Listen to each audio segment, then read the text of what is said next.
Assalamualaikum warahmatullahi wabarakatuh. Kembali lagi di channel Pak Eris. Kali ini Pak Eris akan membahas materi IPS kelas 7 semester genap bab 4 yang C, kehidupan masyarakat pada masa Islam, yaitu peninggalan sejarah masa Islam di Indonesia. Ini adalah part 4 lengkap ya. Sebelum dimulai jangan lupa like, subscribe, dan share. Semoga bermanfaat bagi kita semua. Yuk kita bahas. Tujuan setelah menonton video ini, yang pertama dapat menyebutkan peninggalan sejarah masa Islam di Indonesia. Yang kedua dapat menjelaskan peninggalan sejarah masa Islam di Indonesia. Yuk kita bahas satu persatu.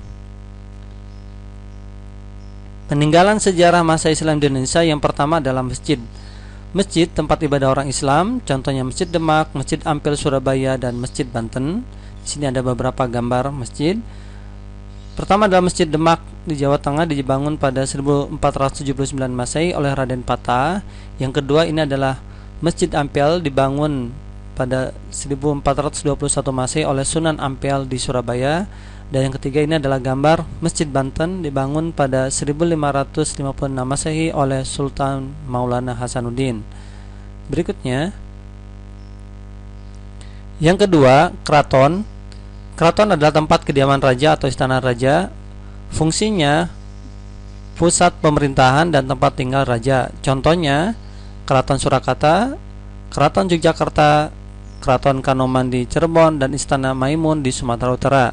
Di sini ada gambar Keraton Yogyakarta dibangun oleh Sultan Hamengkubuwono pertama pada 1755 Masehi. Dan yang kedua ini adalah gambar Keraton Kanoman Cirebon, Jawa Barat, dibangun 1588 Masehi oleh Muhammad Badruddin Kertawijaya atau Sultan Anom pertama. Dan ini adalah Istana Maimun di Sumatera Utara, dibangun oleh Sultan Delhi, yaitu Sultan Ma'mun al-Rashid tahun 1888 sampai 1891. Istana ini memiliki luas 2722 meter persegi dan terdapat 30 ruangan. Megah ya, bagus. Semoga bisa jalan-jalan ke sana kita ya. Amin. Berikutnya, yang ketiga adalah makam. Makam kuno peninggalan masa Islam terdiri dari jirat atau kijing, nisan, dan cungkup. Jirat adalah bangunan yang terbuat dari batu atau tembok yang berbentuk persegi panjang, sedangkan nisan, tonggak pendek yang terbuat dari batu, ditanam di atas gundukan tanah sebagai tanda kuburan. Sedangkan cungkup adalah bangunan mirip rumah yang berada di atas jirat. Contohnya makam Maulana Malik Ibrahim di Gresik 1419 Masehi. Nah, ini adalah jirat dan nisannya ini ya. Yang kedua makam Fatimah binti Maimun di Gresik 1028 Masehi. Nah, ini adalah jiran. Jadi di dalam mirip bangunan rumah ini terdapat makam Fatimah binti Maimun ya di Gresik. Terakhir adalah makam Sultan Malik al-Saleh di Aceh 1297 Masehi. Yang keempat, kaligrafi. Kaligrafi adalah menulis indah dan disusun dalam aneka bentuk yang menarik dengan menggunakan huruf Arab. Biasanya terdiri petikan ayat suci Al-Quran ya. Biasanya contohnya di dinding masjid ini ya. Kemudian yang kedua adalah kaligrafi lukisannya ini. Bismillahirrahmanirrahim, ini ya, dibentuk sangat indah. Selanjutnya, yang kelima adalah karya sastra. Babad ya. Babad itu adalah cerita latar belakang sejarah. Contoh Babad Cirebon dan Babad Tanah Jawi. Nah, ini gambar Babad Tanah Jawi. Yang B, hikayat. Hikayat ada cerita atau dongeng untuk pelipur lara atau penyemangat. Contoh hikayat Hang Tuah dan hikayat Raja-Raja Pasai. Nah, ini buku contoh Raja-Raja Pasai.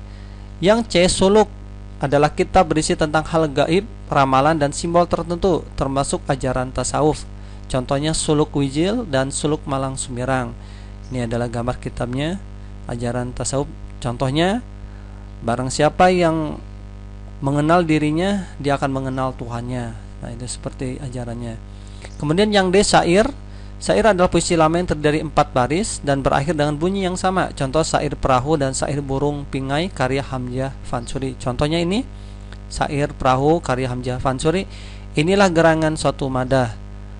mengarangkan syair terlalu indah, membetuli jalan tempat berpindah, di sanalah itikat diperbetuli sudah. Nah, jadi belakangnya hampir mirip ya. Berikutnya, yang keenam adalah seni tari.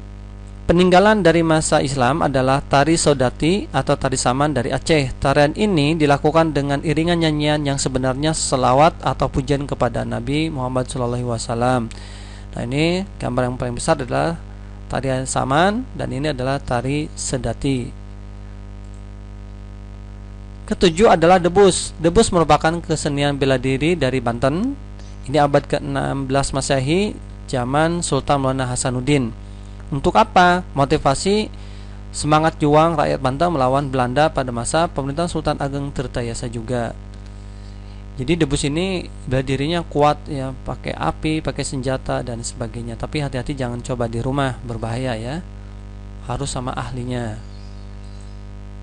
Berikutnya, yang kedelapan adalah sekatan dan gerebek. Sekatan merupakan upacara peringatan kelahiran Nabi Muhammad SAW. Diadakan setiap bulan Rabiul Awal tahun Hijriah di alun-alun Surakarta dan Yogyakarta. Upacara ini dahulu digunakan oleh Sultan Hamengkubuwono I, pendiri Keraton Yogyakarta, untuk mengundang masyarakat mengikuti dan memeluk agama Islam.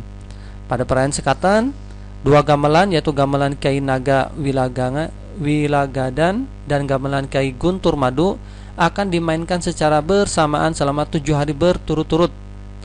Puncak perayaan sekatan adalah Grebeg Maulodan dengan mengarak sebuah gunungan sayuran bentuk syukur kepada Tuhan Yang Maha Esa. Nah, ini gunungan sayur-sayuran ya, sebagai bentuk rasa syukur kepada Allah Subhanahu wa taala. Nanti ini akan diperebutkan atau dibagikan ke masyarakat di sekitar ya. Alhamdulillah sudah selesai. Terima kasih perhatiannya. Semoga bermanfaat. Jangan lupa like, share, dan subscribe. Wassalamualaikum warahmatullahi wabarakatuh.